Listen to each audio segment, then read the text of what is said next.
convido o representante do SEBRAE da região, Clóvis Glass, para mediar os cases que serão apresentados hoje. Muito bem, obrigado, Vanderlei. Cara, assim, ó, eu não sei, fiquei pensando agora, porque o Vanderlei me sacaneou, disse, quem sabe tu faz essa mediação aí, porque ele já conseguiu escapar, né? Sacanagem. Mas, ao mesmo tempo, eu estou muito vibrante com essa possibilidade de estar aqui novamente. Falo isso porque há 11 anos atrás, né, não estou fazendo propaganda política, tá? Mas há 11 anos atrás nós plantamos essa pequena semente da Semana do Empreendedor.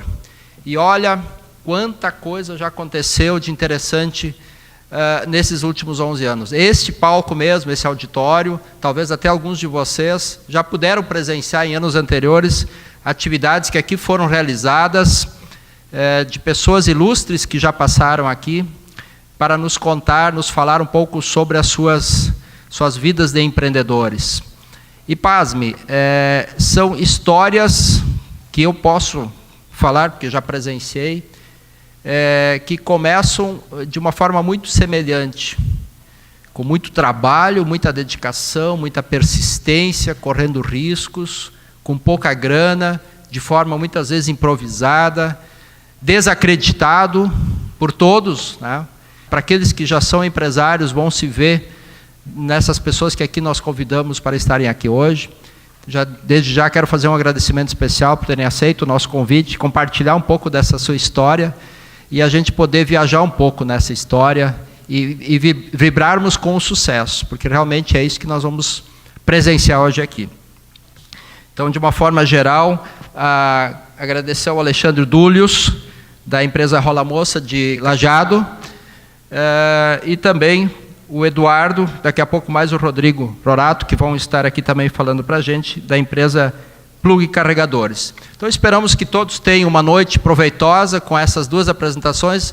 Lamentamos que cada um só vai poder falar 30 minutos, eu acho que isso que vai ser o que nós vamos mais lamentar hoje à noite, porque imagino que eles tenham muito a contar, eles vão ter que fazer um esforço danado para poder, em 30 minutos, sintetizar uma caminhada que, às vezes, é de muitos anos já, para chegar onde estão hoje, né? Então, pedimos também a compreensão dos convidados, dos palestrantes, em função da nossa limitação do tempo e até para honrar também com os compromissos de vocês. Então, mais uma vez, obrigado pela presença de todos aqui e sempre renovar o convite para que, quem sabe, no ano que vem, a gente possa estar aqui de novo. Muito obrigado pela presença de todos.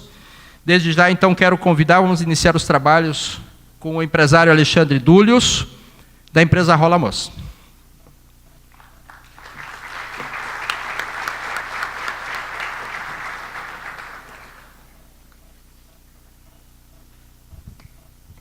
Boa noite. Primeiramente, quero agradecer ao Clóvis, que me convidou, e à instituição pela oportunidade. E sempre é um prazer poder falar um pouquinho sobre a nossa história e, quem sabe, deixar uma sementinha, instigar vocês um pouquinho. E o Clóvis me deixa com a bola pifada para falar que a gente também começou sem grana e praticamente do negativo. Então, antes de começar a falar um pouquinho sobre a Rola Moça, e eu tenho que me puxar para falar em 30 minutos, uma porque eu gosto de falar e outra que minha palestra tem muitos vídeos para passar, enfim, me dá assunto para dividir com vocês. Mas dentro dessa questão de começar sem grana, eu começo simplificando e dizendo para vocês que eu comecei a trabalhar com 13 anos. Então, eu tenho carteira assinada desde os 13 anos também.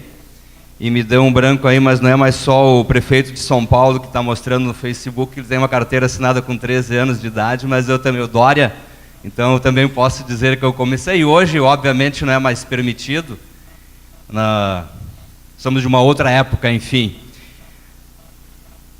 Com 17 anos me emancipei, fui sócio de uma primeira empresa e, obviamente, como eu costumo dizer, a Rola Moça é um misto de acertos em virtude de muitos erros até chegar lá.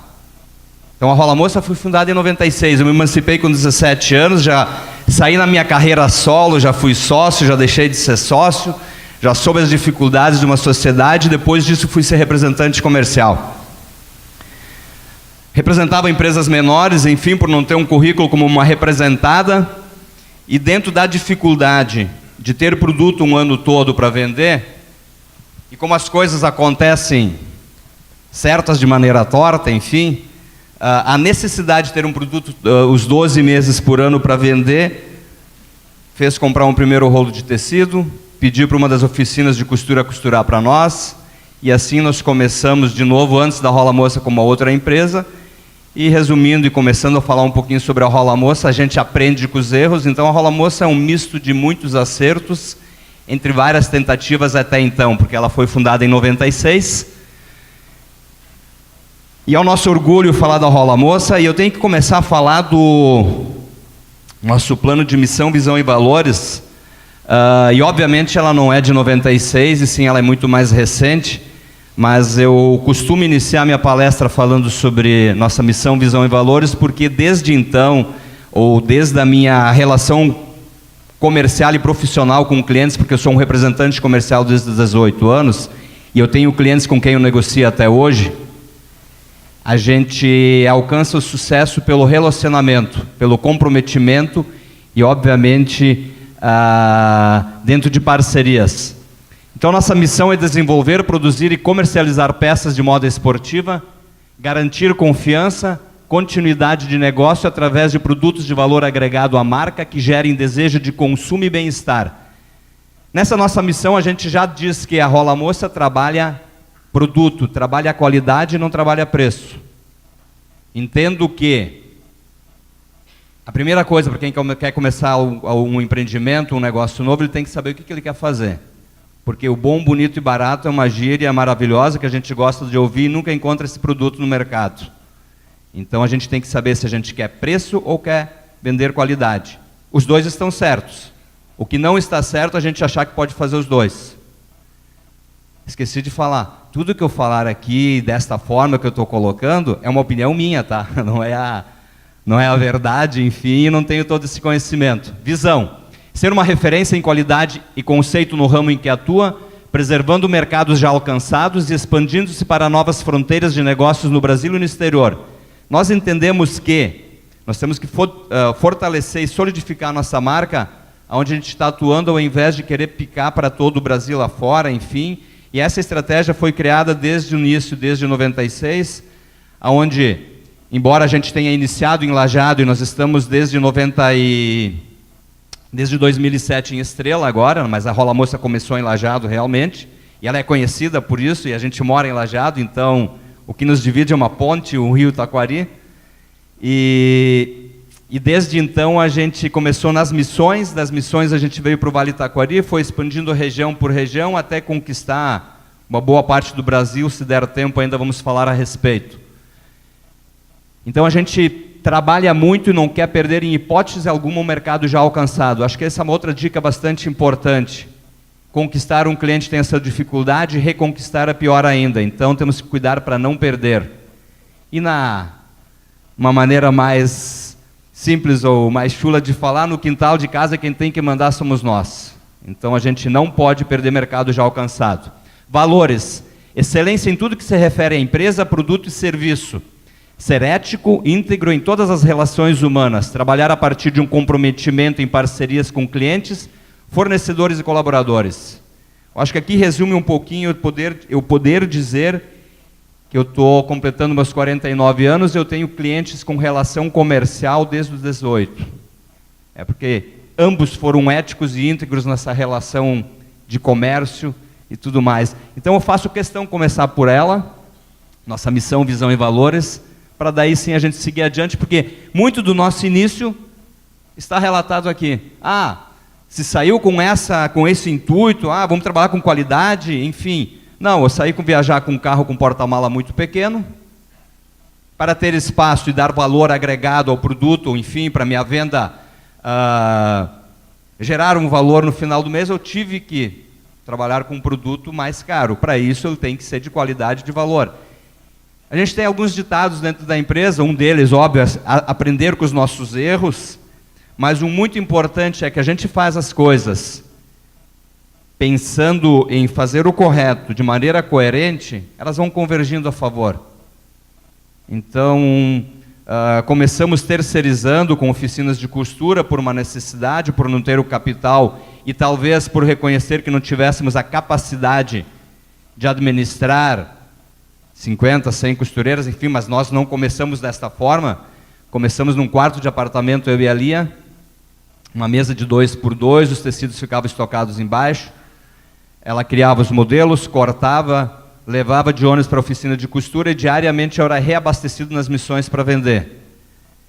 E uma das oficinas de costura que começou com a gente naquela época, até hoje, trabalha conosco. Então, em 96, a gente começou, e não produzindo suplex ou moda esportiva, e sim dentro de uma variação de moda de estilos e tendências, que é, simplificando, modinha. Pesquisávamos com revistas, sugestões de lojistas e as idas dali a São Paulo de 15 em 15 dias. É assim que nós trabalhávamos. O que fosse a moda do momento, o Alexandre estava levando para os clientes. Agilizando um pouquinho, 99 já estávamos muito melhor, nós tivemos que ir para uma casa maior, a sala do apartamento ficou pequena, o quarto, melhor dizendo, e obviamente fomos para mais uma sala, onde com o tempo a gente usou uma segunda sala, meio que invadiu a cozinha, a garagem da casa, e a coisa foi andando muito bem, obrigado. De novo, colhendo frutos que a gente veio plantando até então, porque a Rola Moça, eu vou falar da história dela, e vocês vão imaginar como é que se abre uma empresa com tanta história boa por contar, ou por tanto carinho e amor. Mas, de novo, como falei no início, a gente, na vida particular ou de outras tentativas, tivemos muitas dificuldades. E também o início da Rola Moça também sem capital. E nessas solicitações dos nossos lojistas, enfim, de fazer um produto ou outro, e as pessoas acreditando talvez mais na gente do que a gente mesmo, porque a gente vai criando um relacionamento, até que uma cliente chegou para mim e disse assim: Alexandre, se tu não fizer uma calça igual à marca tal, que não convém, ninguém mais vai poder fazer. E eu cheguei em casa e disse: olha, estão nos desafiando, porque a gente movida desafio, na verdade. Temos que tentar fazer. Então compramos um primeiro rolo de suplex. Tivemos a sorte de entrar nesse ramo num mercado que passou a ser muito mais competitivo e crescendo muito de lá para cá. Tivemos o tempo de aprender a trabalhar com tecido com muita elasticidade, enfim, e isso foi em março. Em maio a gente viu que tinha que optar entre trabalhar com moda esportiva, que seria propriamente o suplex da época, ou com a nossa modinha. Daí, como um lance de empreendedor, e na verdade não fui eu que vi dessa forma, foi uma pessoa vendo a palestra, enfim, disse: aqui está um grande lance para falar nas palestras de empreendedorismo. E seria, porque em 99 a gente já foi para uma casa própria, não falei, o apartamento era alugado, já tinha um carro muito melhor, enfim, em 2 anos a gente conseguiu dar um resultado legal, e o mais confortável para nós seria continuar com o ramo que a gente estava fazendo, porque estava dando certo. E aqui a minha filha que me ajuda a montar frases, montar slides, obviamente as fotos também são mais atuais. E nós tínhamos uma definição, nós tínhamos uma escolha entre dois caminhos e uma escolha. E obviamente nós definimos pela moda esportiva na época o suplex. Esse foi o nosso um dos grandes pulos do gato, porque 2004 virou febre, enfim, moda, e até hoje, obviamente, a cultura por cuidar do corpo tem aumentado cada vez mais, e a gente teve todo o tempo de se aperfeiçoar, de ser cada vez melhor dentro do que se vinha fazendo. Crescemos. Na troca de 2001, nós faturamos a mesma coisa de 2000. 2002 sobre 2001 crescemos 180%. Perdão, 100%. 2003 sobre 2002, 180%. Depois mais 140%. Outros 100%. Outros 50%. E a casa ia cair se continuasse desse jeito, e eu já vou chegar nesse assunto. E com esse crescimento de 2003, 2004, se fez necessário, de novo a casa ficou pequena, A gente construiu uma empresa nova. Como nós começamos, e cabe dizer, nós somos uma empresa familiar e temos uma administração familiar até hoje, não tem como ser diferente, começando no quarto de um apartamento. Construí uma casa, ou melhor, construí uma fábrica do outro lado da nossa rua, para poder continuar trabalhando, tomando chimarrão na madrugada, arrumando, dobrando mala, enfim. Então, o nosso sair de casa foi cruzar a rua. E você sabe que quando a gente faz uma opção e a gente percebe que está errada, eu construí uma fábrica, por fora uma casa, e por dentro com poucas paredes, porque se percebia que estava errada a opção. Tanto que nós não ficamos nem 11 meses dentro dela. E também em 2004 nós já abrimos uma loja exclusiva, em Gramado. Daí o que me cabe dizer assim, ó, o que se percebe nessas andanças do nosso dia a dia? A diferença entre um bom jogador e um mau jogador é que o bom jogador aposta que ele pode perder.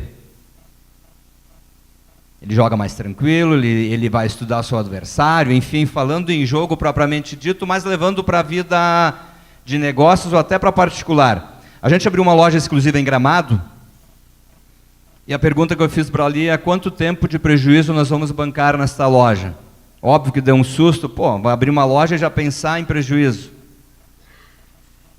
Eu disse, é uma cidade, é marketing, e nós não podemos abrir uma loja com a nossa marca e logo depois fechar, vai ser um revés danado, em termos de marketing. Então fizemos uma analogia, quanto é que custa alugar um front em Gramado, as duas faces? Beleza, na época, ou enfim, hoje, R$3.000. Então tá, R$3.000 é o prejuízo que nós podemos ter, e usamos essa loja como marketing, perfeito? Perfeito. A loja nunca deu prejuízo, porque obviamente, dentro de um comprometimento e um compromisso que a gente tem com os lojistas, a venda nesta loja era com a sobremargem de venda de consumidor, de lojista para consumidor final. Caso contrário, teria dado prejuízo sim. Ela precisa de um tempo, enfim, hoje a loja está muito bem, obrigado, já não é mais nossa, a gente já vendeu ela adiante, enfim. O resultado do marketing foi muito interessante. E foi um grande acerto, mas se a gente tivesse aberto a loja achando com a expectativa de ganhar resultado, talvez em 6, 7 meses a gente teria fechado ela. 2004, agora 17, nós estamos falando em praticamente 13 anos de loja.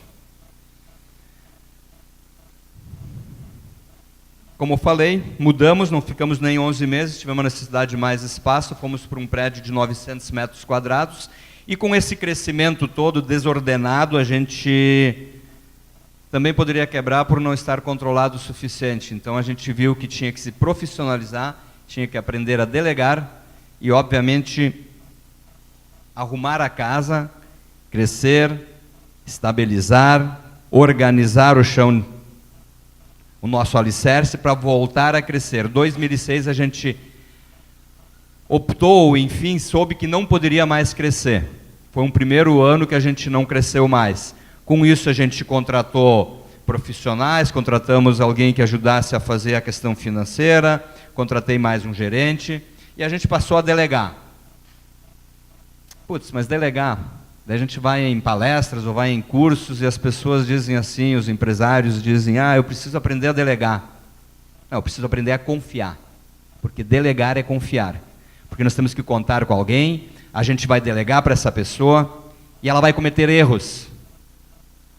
E o investimento desse erro é de quem delegou, não é do delegado. Mas também nós temos que cuidar para não delargar, não largar tudo e perder o controle da situação. Perder o conhecimento. Agora eu vou viajar 3, 4 meses para os Estados Unidos, eu volto no inverno, vou para fora, no verão eu venho para cá. Não estamos nesse estágio e ainda não vejo ele muito perto da nossa realidade. Talvez pelo perfil de não querer se afastar, mas... de novo, como eu disse antes, são entendimentos próprios. Fomos para um prédio de 900 metros quadrados em 2006, e obviamente já procurando uma área própria, que nós voltamos a pagar aluguel. E nesse meio tempo das pessoas acreditarem mais em nós do que talvez nós mesmos, que foi o caso da Evinha, que eu falei há pouco, uma cliente de Montenegro, que me desafiou a fazer a peça de suplex. O meu amigo... já falecido, infelizmente, Celso Brunstrup, estava candidato em 2005 na Prefeitura de Estrela, e obviamente nós estávamos numa casa, nosso faturamento não era o mesmo, e já nos oferecendo, acenando com a possibilidade de ir para um outro município ter algum incentivo. A gente não se considerava com um tamanho suficiente, enfim, a coisa foi amadurecendo, e em 2007 nós fomos para lá, conseguimos daí sim, de uma maneira diferente, porque eu já tinha comprado uma área em Lajeado, negociar, escolher uma área, e daí a gente foi para a Estrela, principalmente pelo marketing. Cálculo da época, se passam 30 mil carros ou 35 mil carros por dia na 386, e se tiverem pelo menos 2 pessoas em cada carro, diariamente 70 mil pessoas vão enxergar a nossa empresa. Eles têm que enxergar uma empresa bonita, né? Senão não estou fazendo marketing. Então a gente foi para a 386, e em 2007 nós inauguramos a nossa fábrica dos sonhos, obviamente com o comprometimento e o compromisso de ter mais expansões de venda, compromissos assumidos, enfim, todos eles alcançados, porque de lá para cá a gente tem um número mágico de crescimento, 20%. Quanto maior a empresa, pior de alcançar. Hoje o entendimento é, com 20% eu inicio com a equipe que eu tenho, na medida da necessidade eu vou agregando mão de obra e, obviamente, trabalhando em hora extra para dar conta desse percentual de crescimento. E se ele não acontecer, não tem nada de pior que venha em termos de despesa e tudo mais. Mas a gente tem alcançado, nós crescemos normalmente em torno de 20, 17, 22, é o nosso número mágico, é o nosso objetivo de todos os anos ou todas as coleções.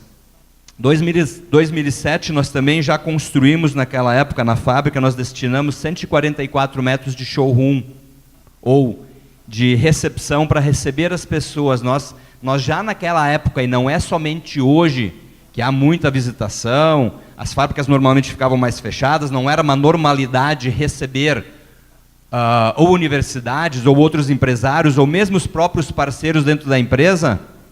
Nós em 2007 já iniciamos isso, e tanto que nós temos uma recepção, se der tempo, obviamente, quero passar um videozinho que vai fazer vocês conhecerem um pouquinho mais da empresa.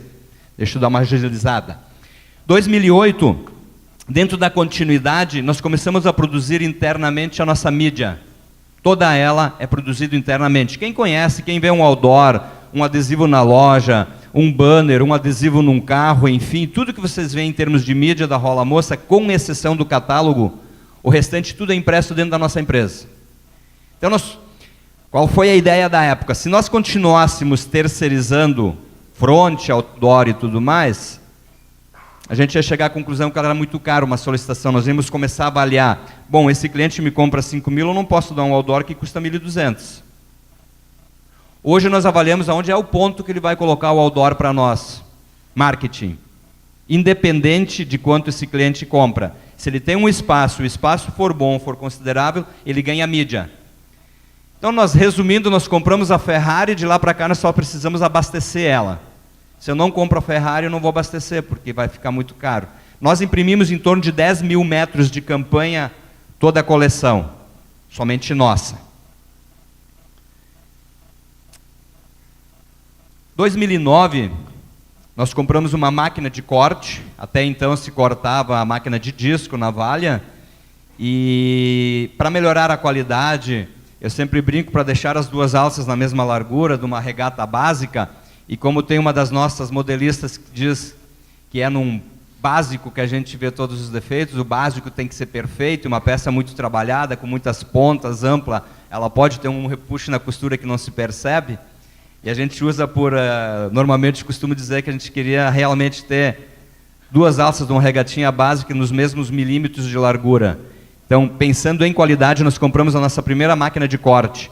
Na época ela trabalhava 30% do tempo de um turno só, então ela foi realmente investida pensando em qualidade.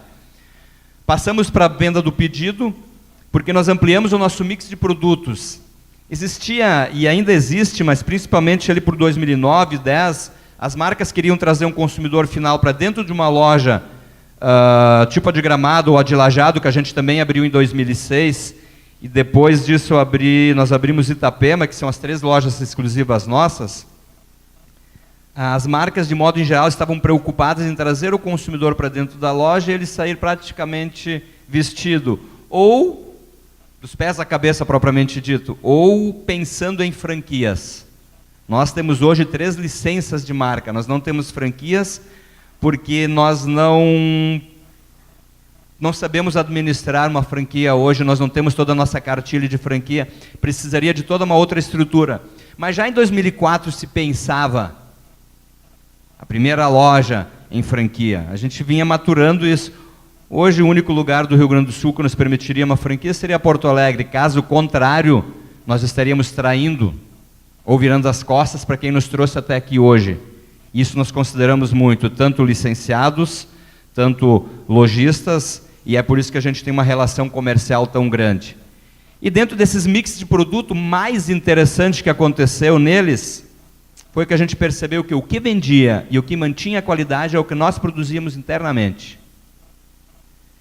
Você fez o tênis, enfim, daí vamos para aquela aposta, eu não posso me ater muito nesses detalhes, e a gente fez 22 ou 24 mil pares numa época que o dólar baixou muito. O meu custo de venda para um lojista era o que o lojista vendia já direto para o consumidor. Se trabalhou muito, se zerou esse estoque, não se calculou se deu ou não deu prejuízo, ou se deu o lucro, quanto deu, e sim se considerou que, até então, nós trabalhávamos só com pronta entrega, daí a gente deu enfrentou uma outra grande etapa, um outro grande pulo na empresa, que foi partir para o pedido. Então, o mix de produtos por si só já valeu a pena só com essa mudança. Pulando para 2012, trocamos a nossa plataforma pela 3ª vez na Rola Moça, e também pensamos em ser cada vez mais ágeis em termos de venda. Então, desde 2012, nossos representantes trabalham por tablet, tiram o pedido com fotos, grade de cores e tudo mais, para estarmos sempre cada vez mais dentro da evolução e da modernidade, sendo ágeis no atendimento. Em 2014 lançamos mais uma nossa marca, que é a Coletânea, que num primeiro momento a gente quase cometeu o erro de taxar ela como uma marca masculina da Rola Moça. A gente também se perguntava, e essa analogia a gente faz muito, como eu vou ser visto lá fora, como o meu parceiro, que é o lojista, vai nos enxergar, e o consumidor final. A gente não pode causar confusão. A Coletânea não é uma concorrente da Rola Moça, ela vem para completar. Ela pode, talvez não ser vendida na mesma loja que compra a Rola Moça. Então é uma definição de um representante. E obviamente na segunda coleção a gente já largou o feminino. Adivinhe, né? Na primeira venda, na segunda coleção masculina e na primeira feminino, o feminino vendeu muito mais do que o dobro que o masculino. Então, isso é normal. Mas nós produzimos hoje masculino e feminino, e a Coletânea é uma marca de lifestyle, modinha, um streetwear, moda de rua. Não é a modinha onde a Rola Moça começou, mas sim ela é uma linha, e não vai ser a moda para sair em baladas, em festas, e sim uma mais casual. Tá certo? Não é o meu métier é comercial, tá? Não falar de moda. 2014. Crise, tanto plantaram esse diabo que ela brotou e ela veio, né? E se entendia que 60% era política, eu acho que ela continua sendo política, porque tem gente precisando salvar o seu e dane-se o resto da população, e a crise continua, e continuamos brigando por poder e ver quem escapa mais da prisão. Mas nós fomos sim para uma qualificação, nós fomos para uma reestruturação, e nesses convites de universidade, nós da Rola Moça temos sido convidados bem seguido, e principalmente na questão de empreendedorismo, a gente percebeu que a verticalização, ela, de certa forma, ela vai na contramão das grandes empresas, e nós fizemos isso, e fizemos isso com consciência, porque nós queremos o domínio. Se vocês perceberem, e eu estou falando muito rápido para não queimar o meu tempo, a gente já verticalizou em 2008 quando compramos a máquina de impressão de lona. Então nós temos o hábito da verticalização. Óbvio que já estamos produzindo internamente, as parceiras continuam conosco, que são as oficinas de costura, mas a gente trabalhou muito mais forte a verticalização. O que nós fizemos em 2014? Melhoramos o treinamento com os nossos funcionários, colaboradores, nominamos cargos pela empresa, troquei uma gerência, quando eu troquei um gerente, eu voltei a administrar a empresa num todo. Em questão de 2 meses eu vi que isso era humanamente impossível para uma pessoa somente administrar.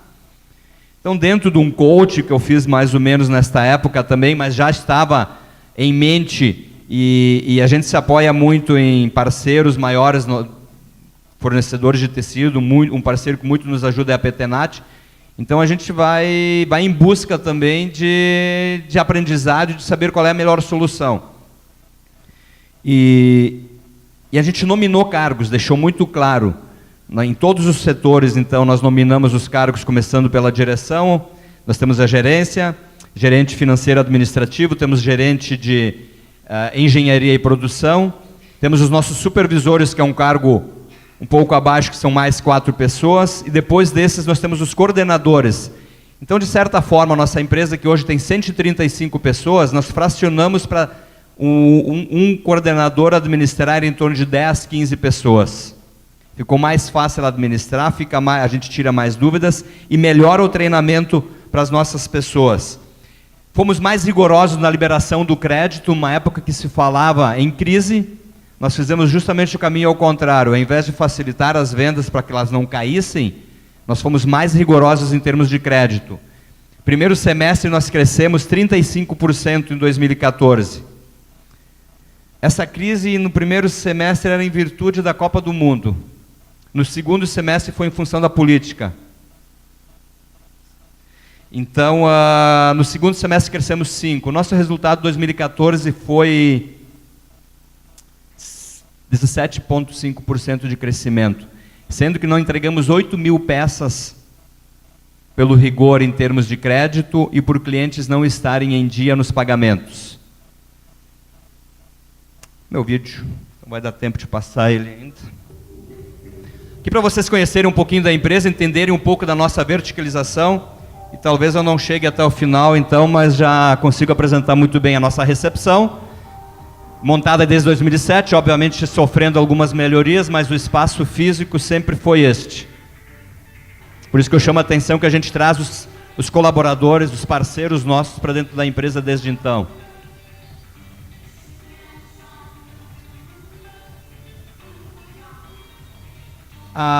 Toda a decoração, enfim, isso é uma extensão para que a gente trabalhe muito, quer se sentir muito agradável no ambiente que está. Eu acho que vocês vão perceber pela empresa fora aí. Setor de criação, nossa engenharia, onde acontece toda a arquitetura de uma peça, enfim, e pensar como é produzir toda a empresa. Nós hoje criamos todas as nossas estampas de sublimação internamente, todas as artes e trabalhos são feitos internos, um pouquinho do nosso administrativo. Conferimos todos os nossos tecidos. A empresa que tem um pouquinho menos de qualidade, de controle de qualidade de fornecedores, nós conferimos 100%. Os demais por amostragem. Infestamos ou manual ou com uma máquina. Infestar significa largar os panos, as camadas de tecido para o corte.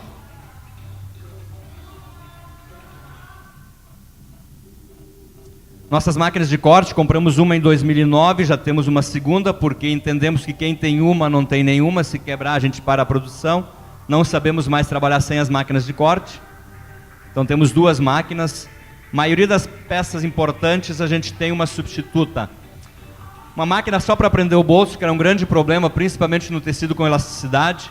Saiu a peça lá, a menina pôs um bolso, vai dobrar o bolso, já está dobrado, esquece o ferro de passar, o moldezinho de papelão e costura o bolso. As fábricas de jeans usam muito, camisarias também. Tivemos que investir bastante forte hoje. Não se tem mais esse tempo que se teve em 2001, 2002, 2003 para se adequar, melhorar o acabamento. Lançamos a camisa polo, antes de vender a primeira peça tivemos que investir em maquinário, que é a máquina que faz o peitilho, para deixar o peitilho retinho.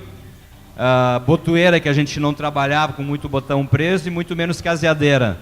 Então foi um investimento de 3 máquinas bastante importantes para a gente continuar na qualidade.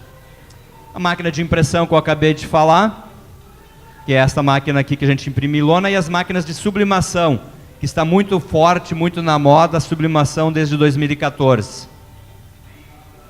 De novo, todas as artes a gente cria internamente, todos os trabalhos, essa máquina de impressão de lona.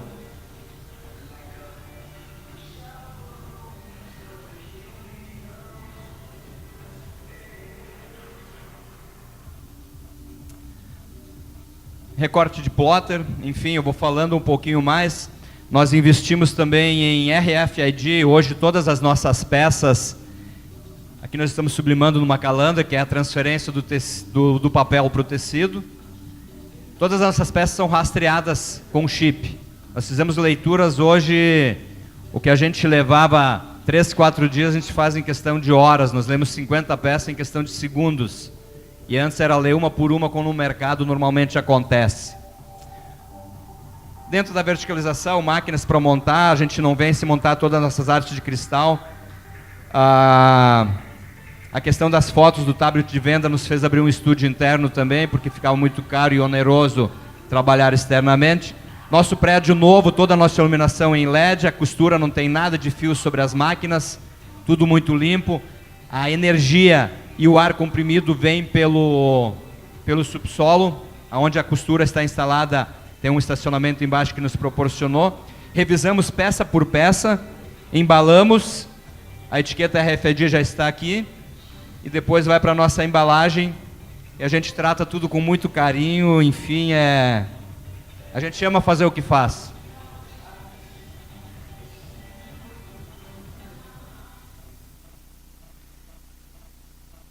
Gente, exportamos para 26 países, temos loja e-commerce também. Somos hoje a 4ª empresa de estrela em termos de retorno para o município. Nossa ação social, a destinação de lixo, nós cuidamos com muito carinho. Os projetos, então, é o RFID, o LED, a sustentabilidade, nossa foto do prédio novo, visto ele de cima. Rapidinho. Obrigado, gente. Tive que correr. Cara, ficou gostinho de quero mais, né? Que pena, né? Como o tempo passa rápido, e o tempo é o mesmo, né? É 30 minutos, mas por que passa mais rápido às vezes, né? Então foi o exemplo aqui, né? Desde já agradecer mais uma vez o Alexandre, eu acho que nos deu aqui um aperitivo de quero mais, né? Quem sabe a gente tenha no futuro uma oportunidade de tê-lo novamente, Alexandre, para nos detalhar um pouquinho mais. Acho que ao final, depois da segunda apresentação, teremos com certeza um tempinho para alguém fazer uma pergunta, já vão pensando nisso, tá? Bom, ok, obrigado, Alexandre. Então, seguindo a nossa programação da noite, então, em seguida já vamos engatar. Antes de chamar os próximos empresários, só avisar de que o pessoal que andou tomando medicação hoje, ou uma cervejinha antes de chegar, vocês não ficaram tontos, tá? Na verdade, quero convidar, então, o Eduardo e o Rodrigo Rorato para se apresentarem aqui, da Plug Carregadores. Logo vocês vão entender o que eu quis dizer com isso. Sejam bem-vindos.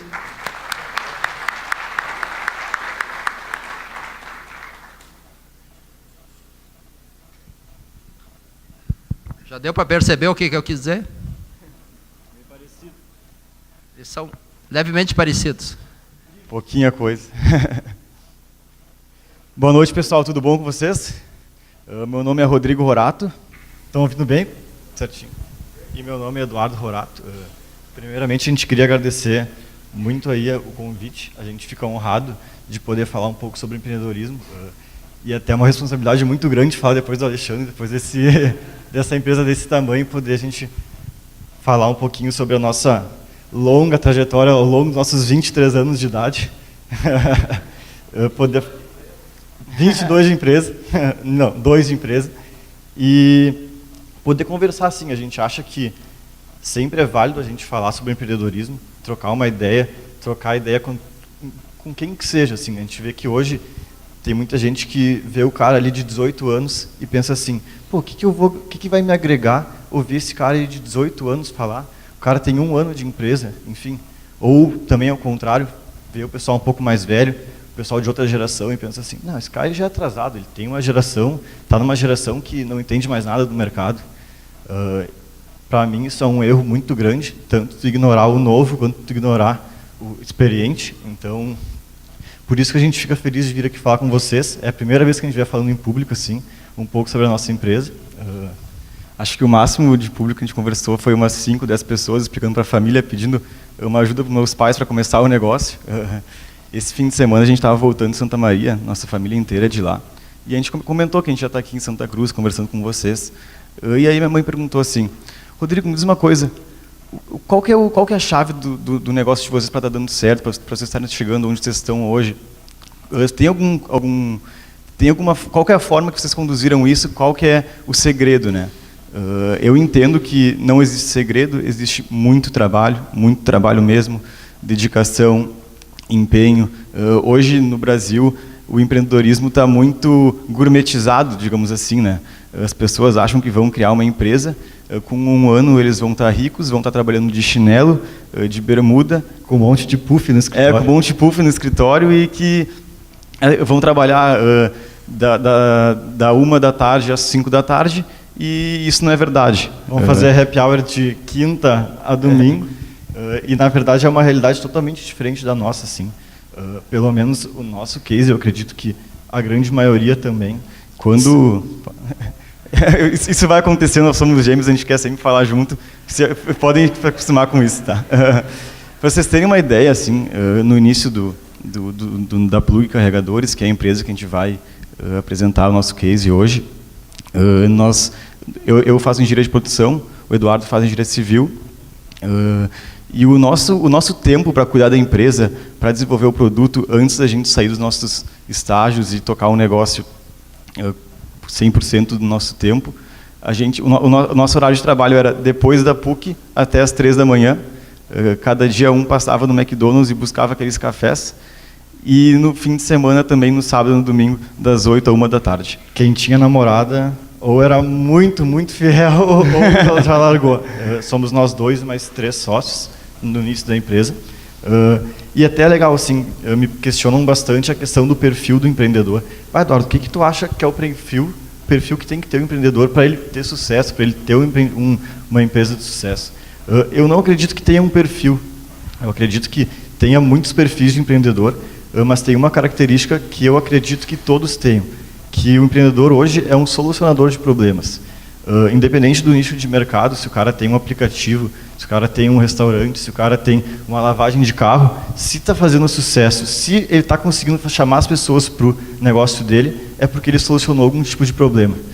A gente tem isso na cabeça desde sempre, assim. Eu ia falar desde novo, mas não dá.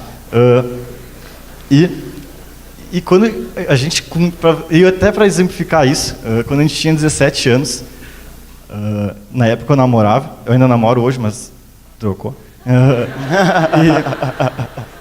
E na época eu dormia na casa da minha namorada, e eu acordava de manhã, o pai dela ia na padaria, buscava um pão quentinho, trazia para casa, toda a família comia um pãozinho quentinho de manhã, e cada um ia trabalhar, cada um para os seus estágios, enfim, cada um fazia o que tinha que fazer. E a gente mora num bairro muito afastado lá de Porto Alegre, assim. A padaria mais perto da nossa casa é uns 10, 15 minutos de carro, assim. Então, tu imagina, tu vai ter que acordar 15 minutos antes só para ir, mais 15 para voltar, mais 10 para pegar o pão. Além disso, assim, o pessoal costuma sair muito cedo de casa, assim, 6h30 da manhã, 15 para 7, todo mundo já saiu de casa para o seu trabalho, como é bem na região da zona sul da cidade, o pessoal sai bem cedo mesmo para ir trabalhar. Aí eu voltei para casa e falei, não, Rodrigo, vamos solucionar esse problema. A gente sempre tem essa questão de solucionar algum problema na nossa rotina, vamos solucionar esse problema, vamos arrumar uma maneira de a gente distribuir pão para todos os nossos vizinhos, que todo mundo possa fazer isso. Aí, bom, beleza. Fomos para casa, como diariamente a gente estava num quarto ou de um ou do outro, e vamos começar a pensar no modelo de negócio. Pensando no modelo de negócio, o que saiu?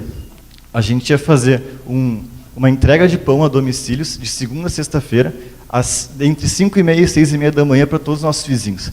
Eles iam nos pagar mensalmente por isso. E esse ia ser o nosso negócio, com 17 anos. Eu lembro a mãe, isso não vai durar uma semana, vocês são loucos, vocês não têm nem carteira, não têm nem idade para dirigir, não sei o que. Não, vamos testar, vamos atrás e vamos fazer esse negócio acontecer. A gente começou a negociar com as padarias de perto, eu digo 10, 15 minutos de carro para ir buscar, e nenhuma tinha assim a visão de querer crescer com a gente, porque eles tinham que abrir pelo menos 1 hora antes. As padarias abriam às 5 da manhã, tinham que abrir umas 4h30 para já fazer os pães, e a gente pegar às 5h30 com os pães prontos.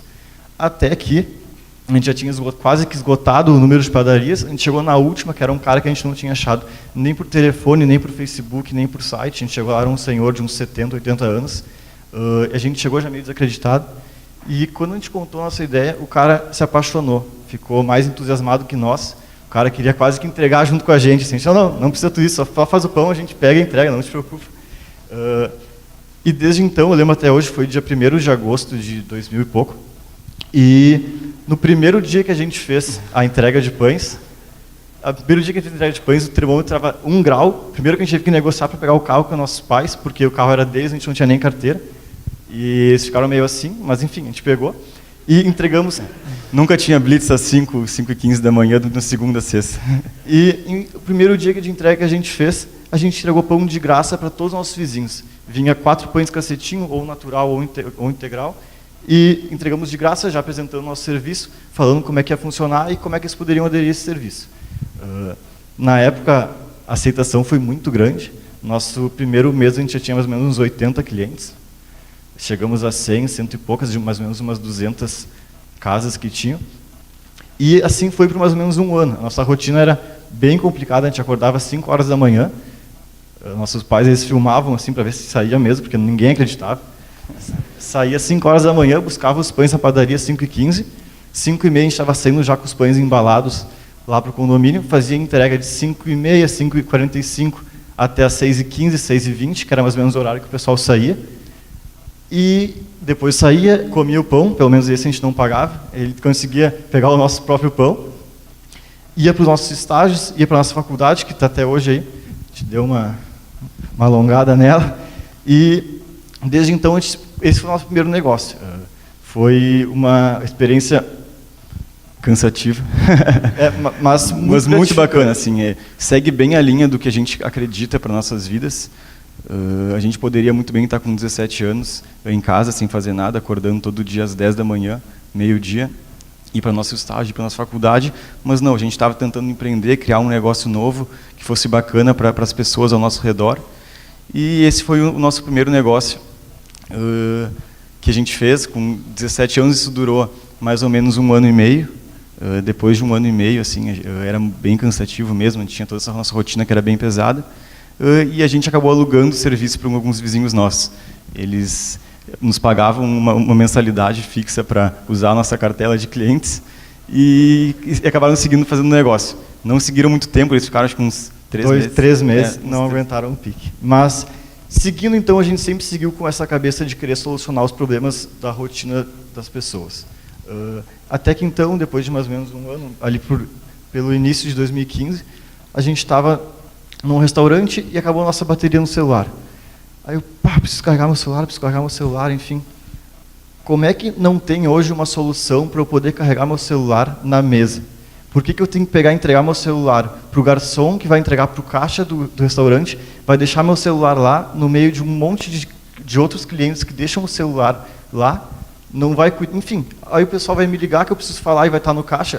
O que eu vou fazer? Vou pedir para a caixa, se a minha mãe me ligar, tu avisa que eu estou na aula. Não, eu tenho que pegar alguma maneira de ter que carregar o celular na mesa. Então, estudando esse mercado, a gente foi bem a fundo mesmo, desde aqueles totens que carregam celulares, que hoje em dia a gente encontra em alguns shoppings, alguns eventos, e a gente fez algumas pesquisas de mercado, e a gente entendeu que a necessidade das pessoas era, sim, carregar os seus celulares em estabelecimentos gastronômicos, mas também utilizar o seu celular enquanto estava carregando. Hoje em dia, vamos supor que o cara trabalha das 8h30 ao meio-dia e da 1 às 6, ele vai ter aquele intervalo do almoço de 1 hora para conseguir carregar o celular dele e falar com a namorada, falar com os amigos, comprar um ingresso, coisas assim. Na época, então a gente, voltou para casa de novo. Não, vamos tentar solucionar esse problema. Na época a gente conheceu algum pessoal de restaurante lá de Porto Alegre, nós somos de Porto Alegre, e a gente fez uma reunião com cada um e falou assim, olha só, estou pensando nisso. A nossa ideia inicialmente era importar as baterias portáteis, que a gente estudou sobre elas, e hoje o mercado do Brasil de baterias portáteis ou é muito caro, 300 e poucos reais cada bateria, ou a gente importava elas, que elas têm uma qualidade melhor, e oferecia esse serviço alugando para os restaurantes. A gente ia alugar a bateria, os cabos, e ia solucionar o problema inteiro do restaurante. O mercado de baterias portáteis no Brasil, a gente Hoje a gente fez, para desenvolver o produto, a gente fez pelo menos uns 20 protótipos, pelo menos umas 15 baterias. Lá em casa tem um armário que é cheio delas. E a gente entendeu que no Brasil a qualidade das baterias portáteis era muito ruins. Eu imagino que muitos de vocês aqui já tenham ganho uma bateria portátil bem fininha, que deve durar um mês, mais ou menos, estourando. Então a gente começou a pesquisar sobre esse mercado, convidou um amigo nosso que era designer de produto para desenvolver o plug para a gente, que hoje é esse carregador aqui. Vocês já tiveram contato com o produto nos restaurantes? A gente começou a nossa operação com o Christian, aquele Nosso franqueado aqui. Há mais ou menos uma, 2 semanas. Um mês, e a gente está recém entrando aqui em Santa Cruz, ali no Proeza. O Christian pode nos ajudar melhor. Iluminura e o Quiro, que a gente passou hoje, enfim, alguns restaurantes da região. Bom, vamos lá. A gente desenvolveu o produto. A gente desenvolveu o produto e fizemos algumas reuniões com os melhores restaurantes de Porto Alegre. Vamos lá. Pessoal, esse nosso produto, a ideia era alugar para eles mensalmente. Todo mundo adorou a ideia. Pô, Rodrigo, isso é do caralho. Desculpa. Isso é muito show, isso é muito legal, muito bacana. Só que o problema é que hoje o meu restaurante ele já lota, ele já vai muita gente. Ele não precisa do carregador de celular para começar a vir novos clientes, né? Mas tem uma coisa, muitas empresas vêm até o nosso restaurante querendo colocar a marca deles aqui dentro, mas eu não vou simplesmente colocar a marca da TIM na minha parede, botar lá um luminoso deles a troco de nada. E eu acho que é legal, com os carregadores, eles prestarem esse serviço. E aí, então, vocês se rentabilizarem através disso. Foi então que a gente voltou um pouco para dentro da empresa e pensou uma maneira de a gente rentabilizar esse negócio através da publicidade. Pensando em algum modelo, a gente até tinha um sócio nosso, que era designer de produto, criou o plug. O plug é esse carregador aqui, de mesa, aqui é a bateria. O que a gente entrega hoje para os restaurantes? O carregador, os displays que ficam nas mesas avisando o cliente do serviço, todos os cabos homologados de iPhone 4, iPhone 5, iPhone 6, iPhone 7 e Android. Enfim, começamos lá em 10 restaurantes em Porto Alegre. Na época, 10 restaurantes para nós era um mundo, assim. E vamos testar essa solução sem propaganda nenhuma, só para ver se vai dar certo. E vamos ver o que sai. A ideia era ficar um mês nesses 10 restaurantes. E mais ou menos uns 10, 15 dias depois, a gente colocou nosso contato ali, né? Obviamente, nos liga o marketing da TIM, lá de Porto Alegre, falando assim: Eduardo, esse serviço de vocês aí vai nos... eu quero ter, mas tem 10 restaurantes, né? Isso. Não, eu quero em 30. 10 não resolve o meu problema, eu quero em 30, eu quero botar um número bom aqui em Porto Alegre para que seja realmente, tenha uma cobertura boa. Vocês botam em 30? Na época, a gente não tinha dinheiro nem para botar em mais um. A gente dá um jeito. Fomos lá, colocamos em 30 restaurantes. Na época, isso foi em julho de 2015. Primeira campanha que a TIM fez com a gente. Então, em julho de 2015, a gente começou com 10 restaurantes, fomos para 30 restaurantes com a TIM. Logo vieram algumas novas propostas. A gente fez campanha com a Vivo em Pelotas. E a gente acabou o nosso ano de 2015 com operação em 40 restaurantes. Foi um ano de estruturação assim da empresa. Ninguém era do mercado. Para vocês entenderem, assim, a gente entrou num meio que ninguém conhecia, era um mercado de publicidade. Nós dois fazemos engenharia, nossos sócios fazem relações internacionais. Ninguém entendia o mercado da publicidade, que é um mercado gigante e muito difícil de lidar, assim. Então foi um ano que a gente aprendeu muito sobre o mercado e também sobre o produto. A gente fazia reunião nos marketings das empresas, nas agências, e a gente via que realmente a gente tinha um produto que era bom publicitariamente falando, porque hoje é muito difícil tu achar um produto, um veículo de mídia que tu consiga gerar um benefício para o teu cliente. Ou seja, o que tu faz hoje? Tu faz uma rádio. Se tu está ouvindo rádio, tu está ouvindo tua música ali, aí toca propaganda, o que tu faz? Tu troca de rádio. Aí tu vai fazer uma TV. Beleza, aí o teu cliente está vendo ali o programa dele, propaganda. Propaganda, tudo bem, complicado. Aí tu vai fazer uma internet, estoura um anúncio na tua cara. São coisas que não trazem benefício para o teu possível cliente. Então, era uma maneira de conseguir gerar um benefício com a tua publicidade. Além disso, tu tem um tempo de exposição da tua marca muito grande frente ao teu cliente. Tu atinge o cara durante toda a refeição dele. Tu atinge ele durante 1h30, gerando esse benefício. E esse ano, então, de 2015, foi o ano que a gente conseguiu aprender um pouco mais sobre o nosso produto e sobre o mercado. Além disso, a gente começou a ter umas prospecções de primeiras franquias, e na época, a gente empreendedor, não vou fazer franquia, eu vou abraçar o mundo. Abraçar o mundo vai dar certo, vamos fazer certo. Na época, a gente fez uma campanha com a Vivo, que logo eles viram os carregadores da TIM e quiseram fazer uma campanha da Vivo, na época era o 4G da Vivo, que estava lançando em Pelotas. E eles fizeram, não, beleza, vamos fazer por nós. A campanha era de 3 meses, a gente foi lá, entregou os carregadores, fez um treinamento com o pessoal, voltou no outro mês, só para ver se estava tudo ok, e estava, por sorte nossa, e voltou lá no 3º mês, só para pegar a campanha e retirar. Então, a gente não criou um relacionamento com o restaurante, a gente viu que não foi legal para os caras. Por quê? Porque a gente entregou o produto, beleza, eu volto aí quando voltar a campanha, tchau, valeu, e não teve esse relacionamento. Hoje a gente tem duas áreas da empresa que são muito importantes, que é o que a gente chama de operacional, que é o relacionamento com o restaurante, é a rota que a gente faz de 10 em 10 dias em cada restaurante que a gente tem. Hoje a gente tem cerca de 120 a 150 restaurantes em Porto Alegre, então a gente tem um pessoal que faz só isso, e na época a gente não via tanta essa necessidade, e a gente achava que a gente ia poder abraçar o mundo em 5.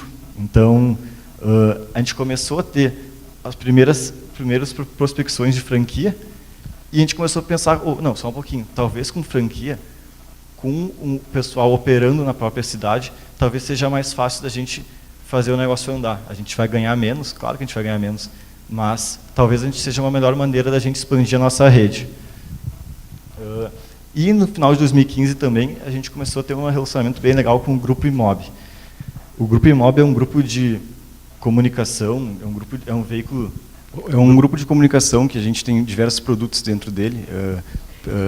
Os principais produtos na época eram os front lights, que são aqueles outdoors com estrutura iluminada, e também representação de venda de mídia no aeroporto e mídia também no Transurb. Além de venda de mídia em Gramado, daqueles bus tour, que são aqueles ônibus que passam nos pontos turísticos vermelhos. O dono da Imob era o Daniel, na época. Era um cara que sempre nos ajudou muito no nosso começo, assim, porque desde o início que a gente começou a prospectar os restaurantes e a gente ouvia e conseguia escutar muito deles, a gente tinha que poder aprender tanto com os restaurantes quanto as pessoas que já estavam no mercado. Tu está no mercado que tu não entende nada. Tu está no mercado que tu não tem a base, tu não tem a manha, digamos assim, do mercado. Tu tem que ouvir muitas pessoas. E o Daniel era um cara que, assim, tudo que a gente tinha dúvida, a gente ligava. Ô Dani, nos ajuda aqui, a gente está com uma proposta para esse cliente aqui, a gente está com proposta com essa agência, a gente tem essa dúvida, aquela dúvida ali. Então, era um cara que sempre nos ajudou muito. Então, quando a gente teve essas prospecções, essas franquias, primeiro, nossa primeira reação foi, peraí, franquia? Franquia? Que isso? Vamos falar com o Dani. Aí... Não, pode passar o slide. É muita experiência falando em público, né? Tá louco. Em março de 2016, a gente, como o Eduardo falou, a gente conheceu o Daniel e se relacionava com ele, fazia academia juntos, jogava futebol, via jogo do Grêmio. E a gente levou para ele e falou, Dani, a gente está com algumas propostas de franquia, o que tu nos sugere? Eu acho que isso pode ser bacana para o nosso produto. E nesse momento deu um estalo nele. Por quê? Ele tinha um projeto de franquear os painéis da Imob. O que era a ideia disso? Hoje, no Brasil, 55% do investimento de marketing nacional vai para a Globo. Por quê? A única maneira de colocar a tua marca em todo o Brasil, sem ter que fazer um monte de padrão, sem ter que prospectar fornecedor por fornecedor, é pela televisão. Só para vocês terem uma ideia, assim, nos nossos países vizinhos, Chile, Uruguai, Argentina, essa proporção deve chegar de 10% a 15% de investimento em TV, né? A ideia do Dani era fazer a franquia da Imob e padronizar todo o layout, todas as medidas nível Brasil, para conseguir fazer essa venda para um cliente com uma arte e conseguir colocar em todo o país isso, né? Ele se deparou com um problema muito grande. Hoje, para tu instalar um front light, é mais ou menos 40, 50 mil reais, toda a estrutura, licença, enfim. Ele montou todo esse plano de negócio de franquia, só que para tu entrar numa cidade, digamos que tu entre com 20 front lights, tu vai apresentar a tua empresa. Tudo bem, enfim, São Paulo, eu tenho 20 front lights. São Paulo não, porque agora tenho cidade limpa, mas enfim, Belo Horizonte. Eu tenho 20 front lights, eu queria fazer a venda desses 20 front lights na minha cidade. O cara vai falar assim, não, beleza, quando tu tiver 100, tu vem aqui falar comigo, porque 20 não é nada. E 20 Frontlights na época, o investimento era de R$1 milhão. Então ele viu no Plug um produto que seria muito franqueável e seria uma maneira dele botar em prática aquela franquia que ele tinha feito para os Frontlights. Então a gente acabou se juntando, a gente fez todo um plano de franchising, que é um processo bem burocrático mesmo, bem chato, mas totalmente necessário. Qual que é o diferencial da franquia hoje da Plug? Vamos supor um McDonald's. Se tu abre um McDonald's na Zona Norte e outro McDonald's na Zona Sul, eles podem não ser na mesma região, mas eles acabam sendo concorrentes. Por exemplo, eu estou no centro da cidade, qual dos dois que eu vou? Não sei, é a mesma distância. Na franquia da Plug, a ideia é que todo mundo consiga se vender. Então, por exemplo, vamos supor que o nosso franqueado hoje, de Carlos Barbosa, ele pode fazer uma venda a nível Brasil para Tramontina, faz uma venda para Tramontina para 20 cidades, que com certeza vai ser uma verba de marketing muito alta. Ele vai ganhar comissionamento sobre isso, que provavelmente vai ser o dobro, o triplo do faturamento mensal dele. Então, a gente começou a pensar em formas de franquear o negócio, dessa maneira, com venda entre toda a rede. Qual que é o perfil do nosso franqueado hoje? Desde pessoas comuns que acham um negócio legal, que querem empreender e querem levar o Plug para a sua cidade, como é o caso do Christian hoje. Ele começou em Lajeado, hoje está em Santa Cruz, está em Balneário Camboriú, está em Itajaí, está em Itapema. E também são empresas como a Imob, que são grupos de comunicação que já têm outros produtos, como Outdoor, Frontlight, enfim, outros produtos, e incluem o Plug dentro do seu mix de produtos. A gente começou, então, esse sistema de estruturação de franquia em março de 2016, e a gente acabou o ano de 2016 com 17 cidades e mais de 700 estabelecimentos no Brasil. Foi um crescimento de 660 estabelecimentos em um ano. Tomou proporções que talvez nem a gente mesmo acreditasse, e na verdade a gente até sonhava, mas a gente não tinha uma noção que isso poderia ser possível. E desde então, assim, nesse ano de 2017, a gente está em 24 cidades. Ali tem as cidades, está meio pequeno, mas a gente está nas principais capitais: Recife, Natal, Salvador, Cuiabá, Brasília, Porto Alegre, Florianópolis, São Paulo. No Rio Grande do Sul a gente está em Caxias do Sul, está em Santa Cruz, Lajeado, Gramado, Canela, Santa Maria, acho que é isso, né? E Canoas. E qual que é a ideia daqui para frente, assim? Hoje a gente se considera a maior rede de estabelecimentos no Brasil. O que seria a maior rede de estabelecimentos do Brasil? A gente sabe que daqui a 5 anos o carregador não vai ser mais um produto útil. De repente eles criam um carregador que tem bateria por um mês, pronto, iria acabar nosso negócio. Mas não, o nosso ativo são os nossos estabelecimentos, ou seja, tem uma marca que quer colocar um totem de fotos dentro do restaurante. A gente vai conseguir, é um exemplo só, mas a gente vai conseguir colocar isso a nível Brasil em quantos restaurantes ele quiser e fazer a venda desse projeto, fazer a venda dessa mídia, enfim, o que for o negócio, né? Fazer uma ação hoje, por exemplo, em 1000 estabelecimentos, que em 72 horas está em mais de 1000 estabelecimentos em todo o Brasil, sem precisar trocar de formato, sem precisar falar com um monte de pessoas em todas as cidades. É uma maneira que a gente achou de conseguir escalonar o negócio. Daqui para frente, assim, nossos objetivos em 2018 e para frente é a gente se tornar um dos maiores grupos de comunicação no Brasil.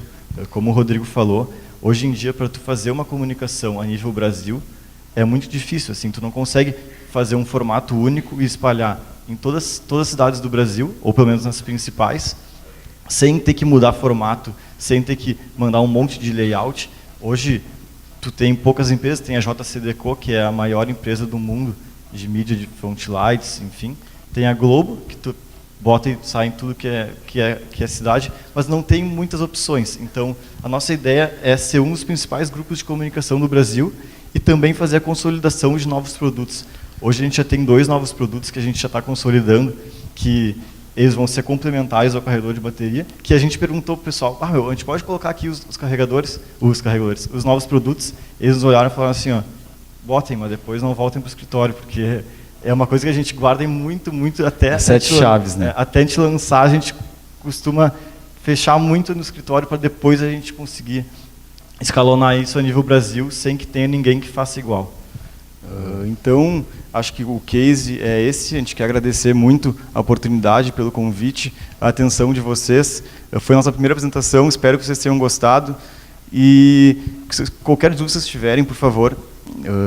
Aqui a gente tem alguns, rápido, só que eu esqueci desse slide. Aqui tem alguns clientes que a gente já trabalhou hoje em todo o Brasil. Então, Hyundai, Pepsi, Sicredi, Uber, claro, Fiat, Governo, Vivo, Cicobi, 99 Táxis, TIM, PUC, RBS, Governo da Bahia. E a gente espera que na nossa próxima palestra a gente possa colocar aqui o case da Rola Moça aqui nesse nosso case aqui. Mas isso depois a gente conversa, tá, Alexandre?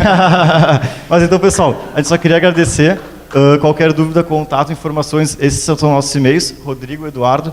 Fiquem à vontade para nos perguntar e nos questionar o que vocês quiserem. E a gente espera que a gente tenha conseguido, se a gente conseguir mudar a cabeça de uma pessoa para ela se tornar empreendedora e acreditar no seu negócio e acordar no domingo querendo que a segunda-feira de manhã chegue, para nós já é o suficiente. Então essa é a nossa ideia e obrigado de novo.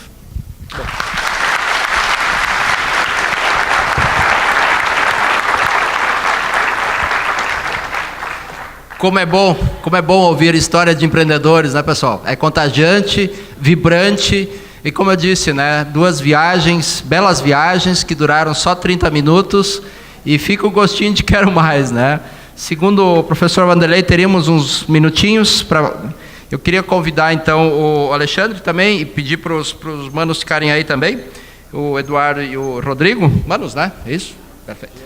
Gêmeos. Se alguém quiser fazer uma pergunta, alguma observação, alguma questão que possa ser de curiosidade, fiquem à vontade, pessoal. Temos uns minutinhos ainda.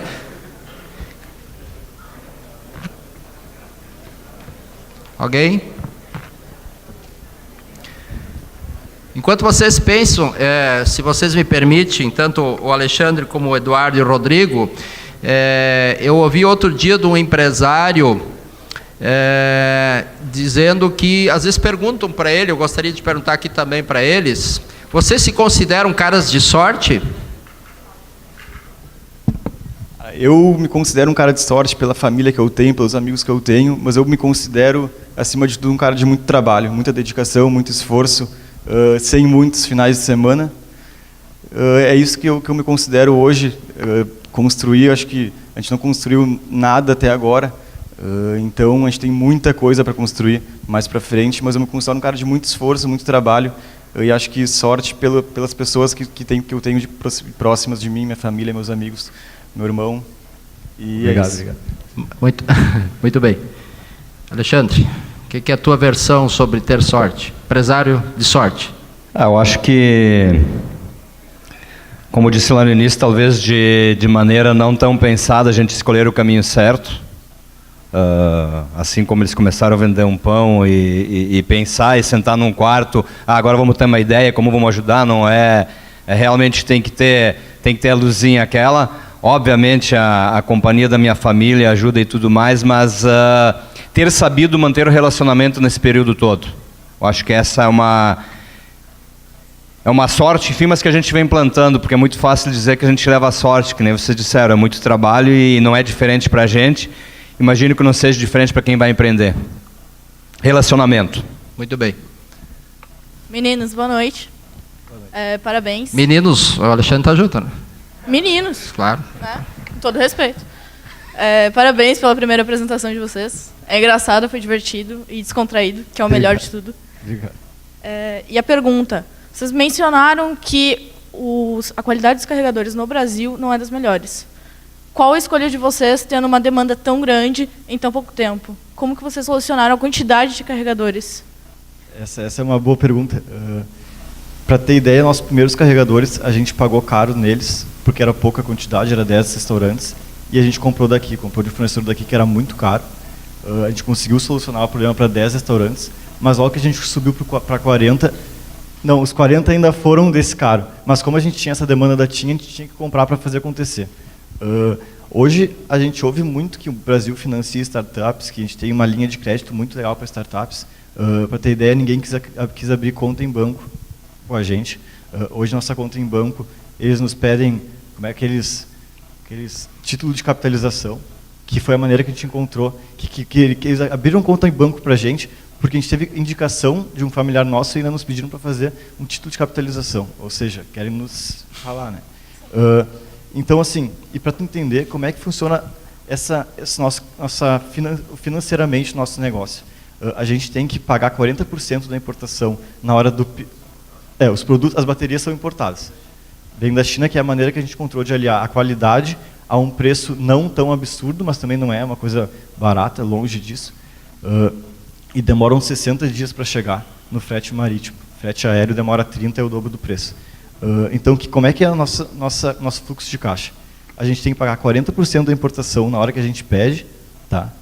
Aí na hora que ela fica pronta, 40% na hora do pedido do produto, eles fazem a bateria, mandam para o Brasil, depois de mais ou menos uns 60 dias a gente tem que pagar os outros 60%, e para ter ideia, nossos franqueados, a gente dá uma carência e uma parcela para eles, ou seja, a gente tem um fluxo de caixa muito complicado.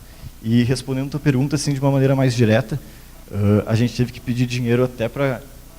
Quem tinha dinheiro, quem a gente conhecia, a gente falava assim, pá, cara, me empresta aí, quanto que tu tem? 500 pila. Não, tô brincando, 500 pila, mas a gente fez uma cota de investimentos com o pessoal que a gente conhecia, porque a gente não conseguiu ir em banco, eram umas taxas absurdas. A gente dividiu o nosso investimento que a gente precisava em 10 cotas de X reais, a gente dava 1% de juros por mês, que é uma cota que para os bancos é muito baixa, mas para a gente conseguia ter gente interessada nisso. Dividiu em 10 cotas de investimento. Nossos amigos iam lá e compravam as cotas, a gente fez essa importação, que hoje a gente tem bastante bateria, mas até hoje a gente paga a eles, ou seja, essa linha de crédito para startups, se um dia alguém conseguir, me avisa e parabéns, porque é muito difícil. Então, o capital foi tudo financiado por pessoas que confiam na gente. Então, respondendo a tua pergunta, mais ou menos. Boa noite. A minha pergunta é para o... Desculpa, esqueci teu nome. Alexandre. O moço Alexandre. Lá no início da Rola Moça, como tu fizeste para reforçar o marketing de venda de qualidade, quando a tua marca estava começando, não muitas pessoas conhecendo ela, como tu estabeleceu que o diferencial da Rola Moça era a qualidade do produto? Na verdade, os meus clientes na época da Rola Moça já eram clientes com quem eu negociava quando eu era um representante comercial.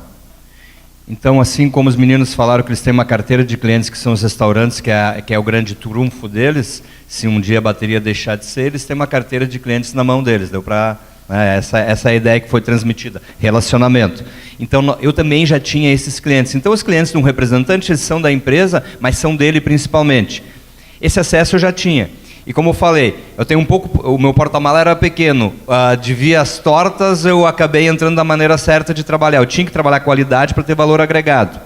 Claro que o mercado nos regula até hoje, não é porque é Rola Moça que vai valer 2, 3 vezes mais do que um outro. Nós temos um valor de mercado que nos regula e, obviamente, o resto tem que ser justificado em termos de qualidade, marketing, enfim, durabilidade. E o principal foi eu ter essa carteira de clientes, sim. E depois disso, ter esse giro, enfim, financeiro e hábil. E, obviamente, a gente tem que ter estrela, né? O meu produto entrava na loja e ele vendia. Ou pela venda que a gente fazia muito bem feita, a ideia era comprada e era vendida adiante. Então, eu acreditava piamente que o que ali ia trazer era moda e, de tanto eu acreditar, eu conseguia vender. E quem comprava a ideia que era moda e conseguia vender adiante. Eu acho que... Mas teu questionamento ele é interessante e não sei se eu consigo te explicar ele num todo, mas ele quase que nasce por acaso e, ao mesmo tempo, ele tem que valer qualidade, né? Então, ele tinha que ter qualidade de acabamento, principalmente, e de tecido. Mas foi mais fácil porque eu já tinha clientela. Por isso que eu comecei falando eu tenho clientes com quem eu negocio desde os meus 18, eu tenho 49 feitos agora dia 20, vou fazer. Muito bem. Muito obrigado. Mais alguma pergunta? Bom, pessoal, eu acredito que o aperitivo foi servido. Nós todos aqui nos deliciamos com esse momento. Agradecemos a presença de todos, aos empresários que aqui se fizeram presentes. Esperamos que vocês possam levar daqui alguma coisa de de aproveitarem no futuro a mensagem que foi deixada aqui.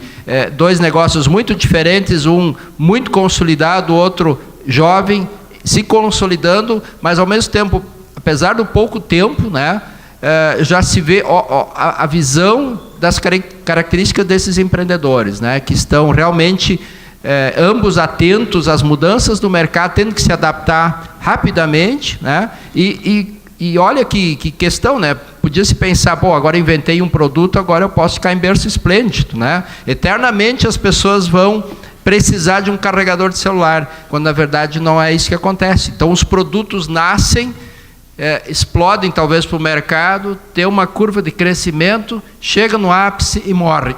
Desculpe.